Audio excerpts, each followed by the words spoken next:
Get ready for some serious food FOMO because we're talking endless options, sky-high piles of crab legs, and enough dessert to satisfy your sweetest dreams. That's right. We're talking about the kind of culinary adventure that can make or break your Vegas trip. So many choices, so many decisions. Exactly. And that's where we come in. We're here to be your guides, your buffet Sherpas, if you will. Love that analogy. We'll help you navigate the all-you-can-eat landscape and find the perfect buffet to fit your taste and your budget. So to get started, we've got two awesome sources that are going to be our buffet Bible for this deep dive. First up, we've got Ava's Top 10 Las Vegas Strip Buffets. She's got some strong opinions, and we love it. Yeah, Ava definitely knows her way around a buffet. She's got that foodie instinct. And then we've got this other list that breaks down the buffets by price, quality, and variety. Super helpful for those who want to be strategic about their buffet choices. Oh, absolutely. Data-driven feasting. I like it. So let's jump right in. Ava kicks things off with what she calls the Disneyland of food, the Bacchanal Buffet at Caesar's Palace. Oh yeah, the Bacchanal. It's legendary for a reason. It's like stepping into a food theme park where every corner has something new and exciting to try. Ava literally says there are more dishes than socks in her drawer. I don't even want to know how many socks Ava owns, but that's a serious amount of food. And it's not just about quantity. The quality is top-notch, too. They've got everything from prime rib carve to order to fresh seafood to dim sum to, well, you name it. They probably have it. So it's safe to say variety is the name of the game at the Bacchanal. But then Ava contrasts that with the Wynn Buffet, which she describes as elegant and palatial. Almost like a fine dining experience, but with, all the food. Right, and that gets to the heart of what we mean by quality when we're talking buffets. It's not just about expensive ingredients, but also the presentation, the skill of the chefs, the overall ambiance. The Wynn Buffet is all about creating a sophisticated, refined dining experience. Okay, so we've got theme park versus palace for our top contenders so far. But both of those options are going to cost you a pretty penny, right? What if you're on a budget but still want a buffet that wows you? Well, that's where a place like the Wicked Spoon at the Cosmopolitan comes in. It's not exactly cheap, but it hits that sweet spot of price, quality, and those Instagram-worthy dishes. Oh yeah, Wicked Spoon is known for its presentation. You're not just eating, you're creating a food masterpiece on your plate. And the food itself is seriously good. Ava raves about their gourmet mac and cheese and the artfully arranged desserts. I'm sensing a theme here. Ava has a major sweet tooth. But let's be real, sometimes in Vegas you just need a solid, affordable meal without all the bells and whistles. Absolutely. And our other source highlights the MGM Grand Buffet as a reliable option for that. It's not trying to be flashy, but it offers a decent spread of American and international dishes. And according to Ava, they have a killer dessert section. She mentioned multiple trips. Multiple trips to the dessert section. That's a good sign. Okay, but we've got to talk about the themed buffets. You can't go to Vegas and not experience at least one over-the-top buffet spectacle. I'm with you on that. So we've got the Excalibur Buffet, which leans into that medieval theme. Knights, round tables, maybe even a dragon or two. You're basically eating in a Renaissance fair. Sounds like an experience. Yeah.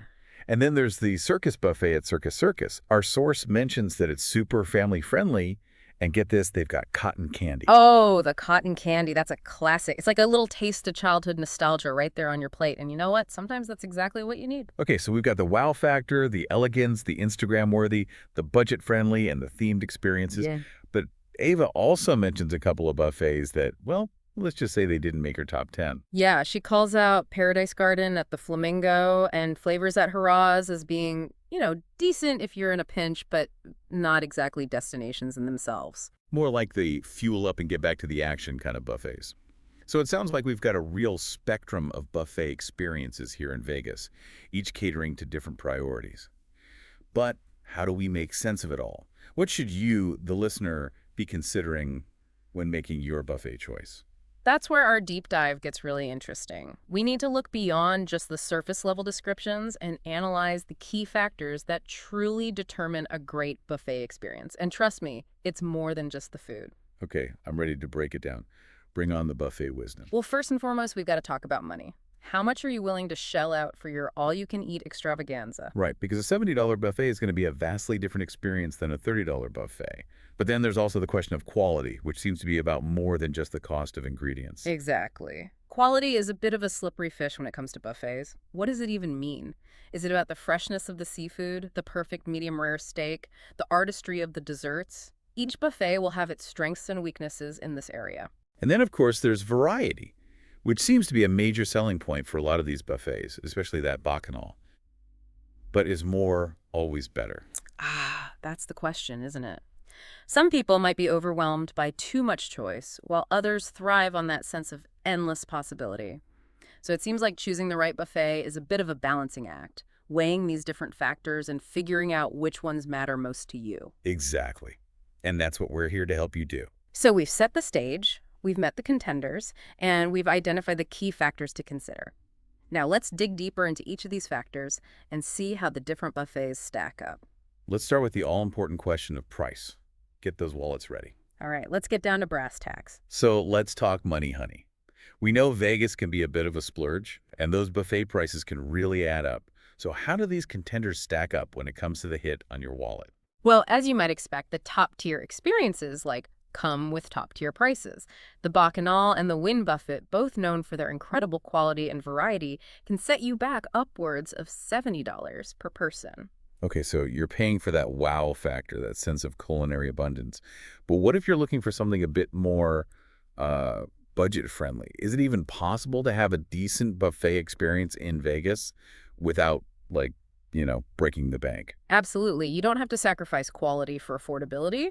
Our research shows that buffets like the Wicked Spoon at the Cosmopolitan and AYCE Buffet at Palms offer a great balance between price and quality, coming in at around $40–50 per person. So you're saying there's some sweet spots where you can still get that variety and quality without spending a fortune. But what about those buffets that are even more budget conscious? I'm thinking of places like the Excalibur Buffet and the Circus Buffet, which we mentioned earlier. Right, those options are definitely geared towards value. They're typically under $30 per person, making them a great choice for families or anyone looking for a hearty meal without the bells and whistles of the more upscale buffets. That makes sense. But let's be honest, sometimes a lower price can signal a dip in quality. How do we know we're not sacrificing taste and freshness for those lower price points? That's where those online reviews and rankings become really helpful. For example, Ava mentions that while the MGM Grand Buffet is affordable, it doesn't skimp on quality. She specifically praises their dessert section, saying she went back for seconds, or maybe even thirds. Okay, so you're saying that even at a lower price point, there are buffets out there that prioritize quality ingredients and delicious dishes. But I'm curious, what about those buffets at the lower end of the spectrum, like Paradise Garden and Flavors? Are they even worth considering? This is where it gets interesting. They might not be culinary masterpieces, but they serve a purpose. You're on a tight budget or just need a quick, convenient meal, they can be a viable option. It's all about managing expectations and understanding what's important to you. Right, because sometimes convenience and affordability trump everything else. Yeah. Well, let's move on to quality. We've talked about it in general terms, but I want to dig a little deeper. What are some specific indicators of quality in a buffet setting? Is it all about the prime rib and the crab legs, or is there more to it than that? It's definitely more nuanced than just the star dishes. While those are important, true quality shines through in the details. Think about the freshness of the salads, the perfectly cooked vegetables, the variety of breads and cheeses. Even the way the food is presented can speak volumes about the buffet's commitment to quality. I love that you're highlighting those details, because sometimes it's those small touches that elevate a buffet experience from good to great. For example, Ava raves about the made-to-order pasta station at the Wynn Buffet, saying the chef took the time to explain the different sauces and pasta types, making it feel like a personalized dining experience. Exactly. And that's what sets those top-tier buffets apart. They understand that quality isn't just about the ingredients, it's also about the care and attention that goes into every aspect of the dining experience. But quality can also be about catering to different dietary needs and preferences. Oh, that's a great point. More and more people are looking for gluten-free, vegetarian, or vegan options, even at a buffet.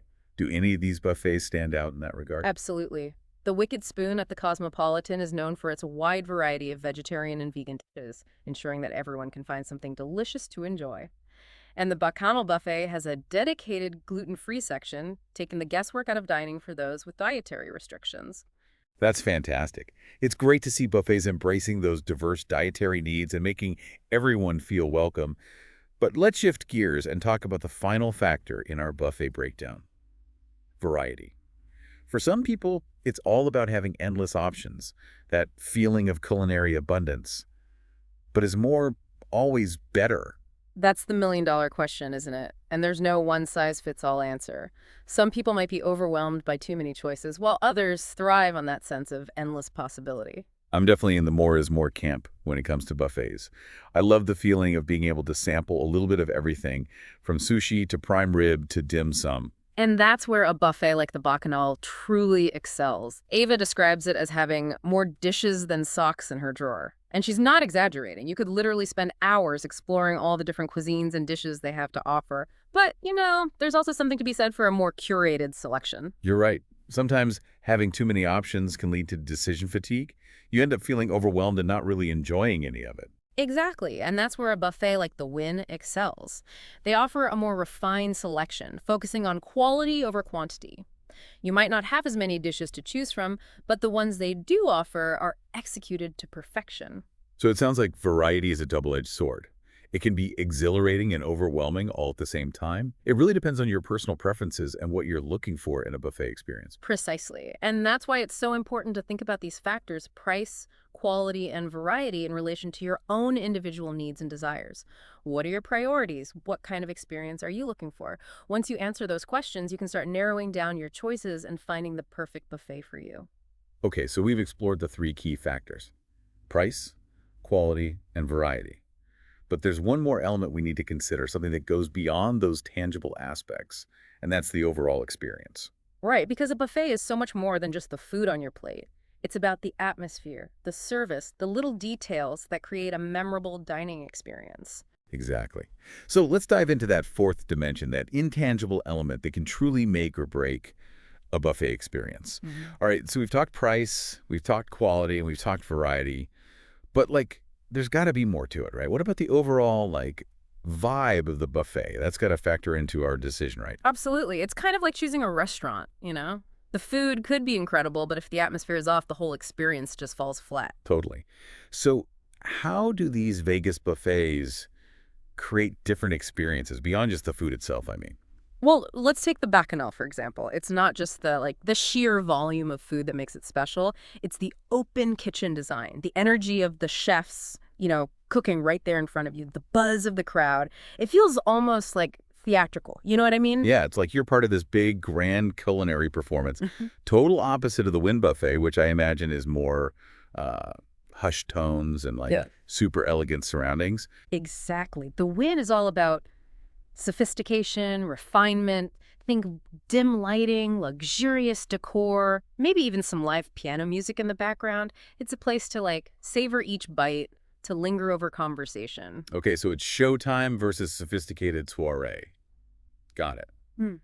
What about a place like the Wicked Spoon? What kind of vibe are they going for? Wicked Spoon is interesting. It's definitely trendy. There's a big focus on visually appealing doors and a modern, energetic atmosphere. Yeah. Seems like they're catering to a younger crowd, more social media savvy. Ah, so it's like the Instagrammable buffet, Yeah. where every dish is basically begging to be photographed before you dig in. Pretty much. But then you've got those themed buffets we talked about, the Excalibur and Circus Buffet, for example. Are those all about the kitsch factor, or is there something more to it? I mean, a good theme can definitely add to the experience, makes it more memorable. For sure. The Excalibur, with its medieval theme, it kind of taps into that fascination we have with knights and castles and all that. A little bit of playful escapism.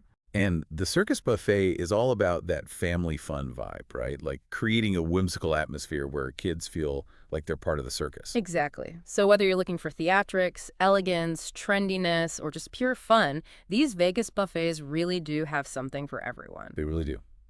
But even with the most amazing buffet spread laid out before you, there's still an art to navigating the whole experience, right? Uh, Any tips for our listeners on how to conquer a buffet like a pro? oh, absolutely. First and foremost, remember, it's a marathon, not a sprint. Pace yourself. Explore all the different stations, and don't overload your plate on the first pass. You want to be able to savor each bite and still have room for dessert. Oh yeah, I've definitely been guilty of going overboard in the beginning and then regretting it later. What else? Any other buffet wisdom you can share? Be strategic about your plate layout. Keep different flavors and textures separate so they don't all just blend together. And don't be afraid to ask the chefs for smaller portions of certain dishes so you can try more things. Oh, that's a great tip. Sometimes those portions can be huge. Anything else our listeners should keep in mind? Buffet etiquette is key. Use the serving utensils, don't double dip, and be mindful of other people waiting in line. Oh, and don't forget to tip your servers, even though